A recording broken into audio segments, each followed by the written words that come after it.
So for all the subject areas we teach, we like to include what we call green scenarios and also silent demos.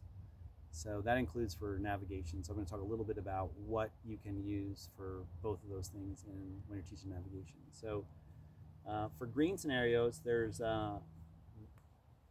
we can print out a map of the local area, a topographic map of the local area for your park, and laying that map down on the ground and inventing some sort of emergency scenario where the kids have to identify where on the map they are so that they can communicate to an imagined rescue party to come and help with an injury or some sort of disaster.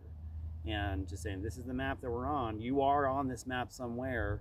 You guys have to figure out where on the map you are, and just leave it at that. And that's a great green scenario. A lot of times kids get really engaged in that, trying to figure out on the map where they are. And that's something you can potentially use throughout the week. If you're in widely different parts of the park, you can say, oh, this happened again. We now have another emergency. Here's the map. You guys figure out where you're at. So that does require that you have a map that's for your area. So if you don't have one of those, then let us know. We can order one and send it to you directly. And the other scenarios that we use are for natural navigation is to ask the kids to kind of introduce the idea that like there's probably things in nature that indigenous people, ancient people used to figure out what we're figuring out with the map and compass, because they didn't have map and compass.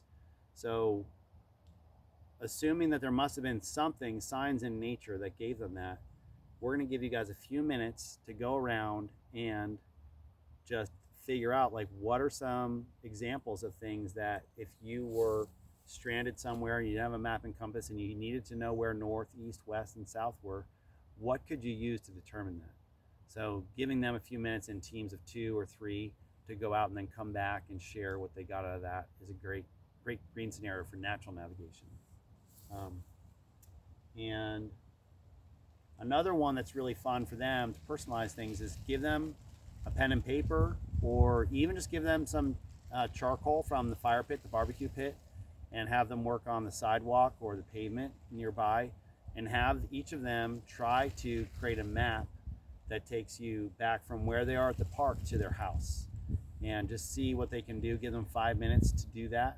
You can create a scenario around that where there's a reason why they have to do that, but that's something that really has them thinking at a deeper level about where they are and about navigation and direction.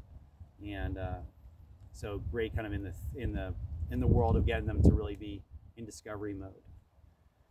As far as silent demos are places where you just do something without really explaining what you're going to do, just saying like, hey, I'm going to do a silent demo. I want you guys to understand there might be something interesting or valuable in it.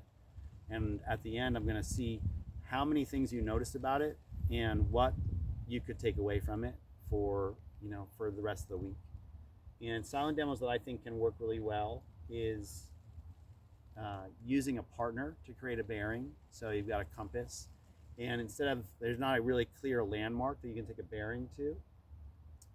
Maybe you're in like deep trees or deep forest, and distinguishing between different trees just isn't really going to be reliable. So what you do is like have your partner walk out a distance as far as possible, you can still see them, and use them as your landmark. Take a bearing to them, and then you can use them as a way to travel through the forest and keep your bearing. So doing that as in a silent demo is a great thing to do. And have the kids try and understand why he's using a partner, what's going on here.